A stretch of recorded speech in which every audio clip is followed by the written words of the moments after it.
inflation to peak in March 2023. We'll hear from an economist as December 2022 rate shoots up by 3.8% to end the year at 54.1%, according to data from the Ghana Statistical Service. It appears that if we could not achieve an IMF program as soon as possible, the agitations could re-emerge soon, and that might mean more currency pressures and record the consequences thereafter, really. So it's looking good. We could peak in March, thereabout. Also, more opposition to government's domestic debt restructuring as pensioners, bondholders ask government to exclude their funds from the program. Meet the minister. We have decided as a forum, as a group, that we are not going to accept the invitation. So members are not going to accept the invitation because we are saying we should be exempted.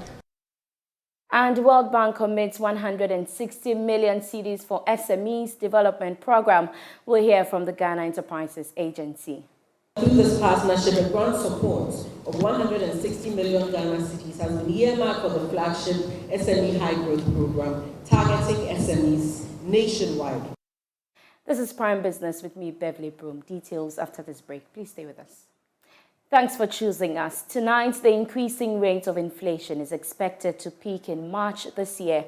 That's the assertion of economist and research lead with GCB Capital, Courage Buti. Inflation shot up by 3.8% to end 2022 at 54.1%, according to data from the Ghana Statistical Service. But speaking on the marketplace, Courage Buti says inflation will reach the highest in March, after which the country will begin to witness some declines. According to him, this is likely if the country achieves an IMF bailout as soon as possible. He spoke on the marketplace. Definitely a slowdown, but it doesn't by any means show we are out of the inflationary pressure yet. I think for the December data window, it still very much captured the depreciation pressures we saw, because we are talking a period, second week in November to first week in December. That was very much a period of volatility in terms of exchange rate.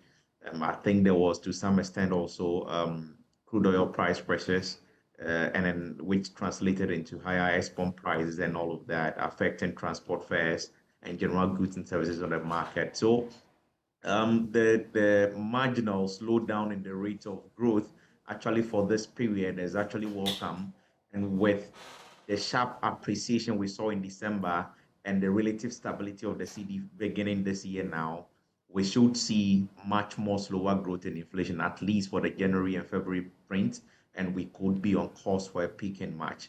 But the situation is quite fluid.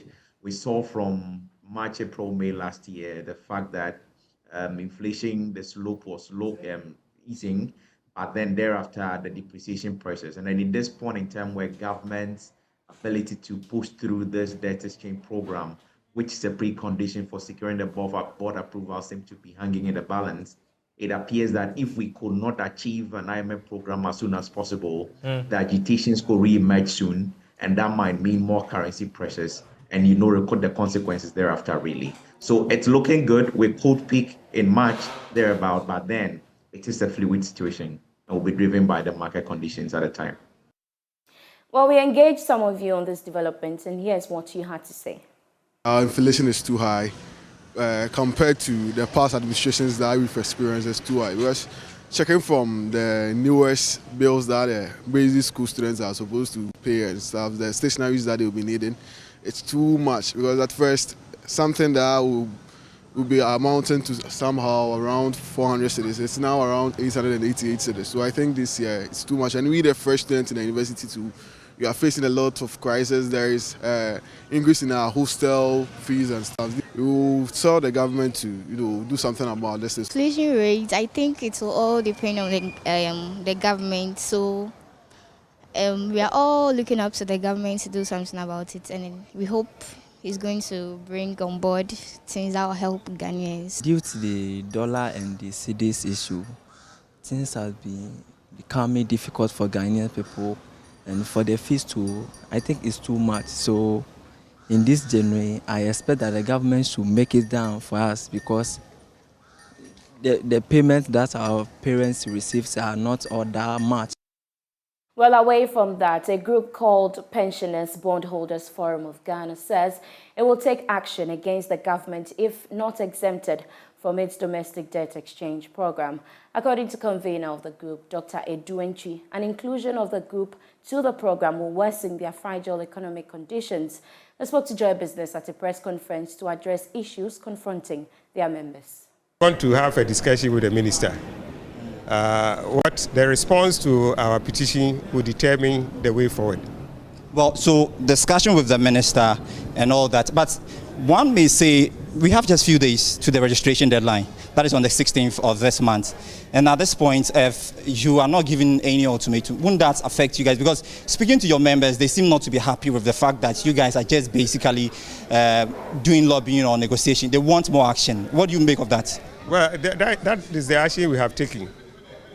If we don't meet the minister, we have decided as a forum, as a group, that we are not going to accept the invitation. So members are not going to accept the invitation because we are saying we should be exempted.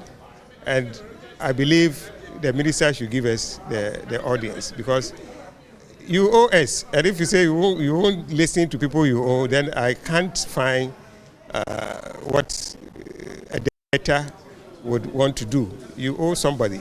You have to pay that somebody. It is your obligation to pay. And the person you owe say, you even didn't ask the person that didn't come to the person to speak with, and he has come to you. I think the only good, what I just cannot imagine the minister refusing to, the debtor refusing to meet its creditors. I can't imagine that. We all are aware of the fact that pensions are nothing to talk about, because pensions are functions of what you earn whilst you are working, and you know the level of salaries in this country. And therefore, if you are somebody who's working and you know that there's life after retirement, you take plans and take decisions that will cushion you for the future. And so we did a lot of savings, and we were encouraged by government and by the banks to invest in bonds, because that one even gives government the leeway, 3, 4, 5 years. And we live on our bonds, because if you have a certificate, you can even use it as a collateral for any loan from a bank in times of distress. So if the arrangement that they are throwing at us today is that we should bring our old instruments and pick new ones, that has a maturity date of 2038. While as against my maturity date, which may be 2026. And that for this whole year, you're paying nothing on my investment. How do you want me to survive? We should be mindful of the fact that even though we are retirees, we're still taking care of our kids. They've left school. To some other stories now, the Ghana Enterprises Agency and the World Bank have begun application processes for a small and medium enterprises growth program for the youth and especially women, with a 160 million cedi support. Speaking at the launch of the initiative in Accra, Chief Executive for the Ghana Enterprises Agency, Kosiyanki Aye, hinted that the program will support the growth of the sector and prepare small businesses for other investment opportunities. Here's more. The Small and Medium Enterprises SME High Growth Program is under the Ghana Economic Transformation Project, aimed at helping micro businesses across the country to upscale. This new addition is looking at providing technical assistance in partnership with accounting and auditing firm KPMG and other development partners. Chief Executive of the Ghana Enterprises Agency, Kosiyanki Aye, says this will help the sector contribute significantly to economic growth. This makes the program design very relevant to the vision of His Excellency Nana Addo Dankwa Akufo-Addo for SMEs through the Ghana Enterprises Agency, to optimize their potential to enable them contribute meaningfully to the growth and development of the national economy and to poverty reduction. I'm happy that together with our development partners, the World Bank, through the Ghana Economic Transformation Project, PIU, we can deliver the support to SMEs. Ladies and gentlemen, through this partnership, a grant support of 160 million Ghana cedis has been earmarked for the flagship SME High Growth Program, targeting SMEs nationwide, Deputy Minister for Trade and Industry in charge of SMEs, Nana Amadokua Esiama Ejay, described the move as timely since many micro businesses are still feeling the impact of the harsh economic conditions. Even till date, the adverse effects of the COVID-19 on countries, individuals, and businesses, particularly the MSME, still lingers on. In our quest to address the many challenges faced by SMEs as a result of the pandemic, explains the reasons why phase 2 of the grant program has been introduced in response of supporting productivity and enhancing the competitiveness of high-growth SMEs, with special focus on export-oriented companies and viable firms owned by vulnerable groups such as women-owned enterprises, persons with disability, and the youth. This will be the third major intervention from the Ghana Enterprises Agency to SMEs since the COVID-19 pandemic struck. Now, Ghana's financial inclusion agenda is driving the players in the industry to continuously innovate to keep up. Sinapiaba Savings and Loans, for instance, has introduced a new digital platform meant to help SMEs against digital theft as well as strengthen their operations. Prince Apia has more in this report. In the wake of the speedy growth in the digital financial space, many SMEs seem to be struggling to keep up. Industry players observe the importance of coming up with the right digital solutions to address these challenges. Kwekwe Champon is the head of digital financial services at Sinapiaba Savings and Loans. So this app, we believe it's really going to be critical for the SME growth because we actually have been able to bring on tools which are going to improve the businesses of the SMEs. One which I would like to mention is the GHQR. We believe strongly that it is a perfect tool, that it's actually digitizing SMEs, providing them with a digital identity for them to actually be able to collect electronic payments through their sales and their various businesses that they do. The bank has introduced an enhanced platform meant to help SMEs against digital theft, among other things. Mr. Champon says the innovation will also encourage businesses and clients to take their businesses online.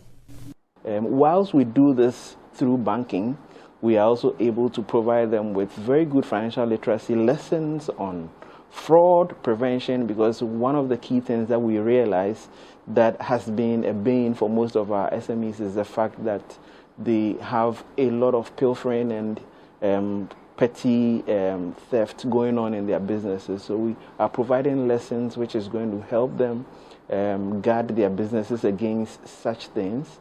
And again, another crucial topic that I also want to mention is that we are also even introducing topics about how they can take their businesses online. So Mr. Champon says the innovation will also provide digital literacy education to businesses and clients.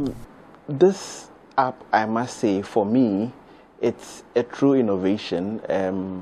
From all that I've seen in the market, it's unique because the app actually blends education and banking. We are providing financial literacy training on the app, as well as giving the customers the opportunity to actually bank on the app as well. Prince Apia reporting. Now, Associate Professor at the Department of Finance at the University of Ghana, Professor Vera Fiado, is urging business owners to consider a performance-based compensation approach rather than deploying retrenchment strategies as a way of cutting down costs in these austere times. Speaking at the Ghana National Chamber of Commerce and Industry Forum, dubbed Start Right Series, executing the 2023 plan for a productive year, Professor Vera Fiado called on businesses to diversify their operations to other markets in order to improve their income while minimizing risk. Here's more. The Start Right series is an initiative by the Ghana National Chamber of Commerce and Industry to help members of the chamber execute their 2023 business plan on sound footing in the wake of the current economic turbulence. Speaking at the forum, Professor of Finance at the University of Ghana Business School, Professor Vera Fiado, said it is imperative for businesses to map up strategies in these austere moments in order to stay afloat. In view of the volatility that has characterized the market, some of the strategies, especially in terms of managing their costs, would have to do around retrenchment. But like I said in the presentation, the retrenchment has to be balanced vis-a-vis the implications for morale, etc. So most businesses, I think, should work towards performance-based compensation as opposed to be the open, all-out retrenchment strategies that we employ. So to a large extent, yes, we may also need to improve on revenue, and because of the decline in the economy, an avenue may be for us to begin to look at the possibility of diversifying outside our typical, business zones, so that we could leverage on the benefits in terms of improved income, but at the same time minimizing the risk. On his part, Accra chairman of the Ghana National Chamber of Commerce and Industry, Nana Ejenim Boaten, says the chamber will position itself to leverage on government import substitution policy to boost the production of goods and services in the country. Core thing that we want to see this year is to see our members recovering from all the shocks. And as such, we are trying to position members to take advantage of production. Let's see how best we can position members to start producing, minimize importation, or even if we have to import, it has to be the core import, because government is going to roll out a policy, the import substitution policy, whether we like it or not. So if we don't position ourselves to also take advantage of that policy and consider something that we can produce locally. The forum saw the induction of some new businesses into the chamber. You're still watching Prime Business with me, Beverly Broohm. We take a quick break. We'll be back with more. Please stay. Thanks for staying with us. Let's do some other stories now. And CEO of McDan Groups of Companies, Daniel Macaulay, has commended the performance of the African Continental Free Trade Area, saying it has brought businesses in the continent together to harness trade activities after exists to create a single continental market for the movement of goods, services, and investments and eliminate trade barriers among member states. According to him, stakeholders must collaborate and find solutions to issues hampering the full potential of the project. It's a big one. I mean, we don't have to joke with AFTA. This is what is bringing the continent businesses together. You're talking about a continent that is generating $3.4 trillion in every 12 months. Yeah. And it is not something we have to joke with. I mean, my MOU with AFTA is to look at the logistic aspect. I mean, that's all AFTA is all about. I mean, buy 2 cargo planes and 1 vessel to move the cargo within the whole continent. And it's a big one. Yeah. And also to have a trading company for AFTA itself. So whilst we're dealing with the existing businesses, we're finding opportunities for businesses that are the emerging businesses and connecting them to the other part of the continent. So it's a big one. Well, we come from an environment where we all see problems. And I believe that you need a little bit of tenacity to look elsewhere differently from the same way of doing things. It's been tough, but it doesn't mean we should all sit back and look at the troubles. I always say that in times of adversity, we have to find solutions to problems.